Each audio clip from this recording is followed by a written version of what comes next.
Hi guys! I'm Doc Emil, ang inyong online pedyo doctor at ngayon, pag-uusapan natin kung ano nga ba ang ADHD. Ang ADHD o ang Attention Deficit Hyperactivity Disorder ay isang neurodevelopmental condition. Ibig sabihin, iba ang paggana ng utak pagdating sa atensyon, impulse control at pagiging hyperactive. Hindi lang ito simpleng pagiging pasaway o makulit. Maaring mapansin ang mga sintomas tulad ng mabilis ma-distract, madalas makalimot, hirap tapusin ang gawain, palaging galaw ng galaw o hindi mapakali, sumasagot bago matapos ang tanong, at hirap maghintay ng kanyang turn. Importante din na tandaan na hindi lahat ng batang makulit ay may ADHD.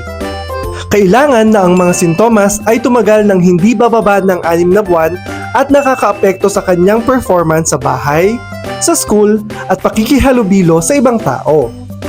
Kung napapansin nyo ang mga sintomas na ito sa inyong mga anak, magpatingin sa inyong pediatrician, neurodevelopmental pediatrician, or psychiatrist para sa tamang assessment.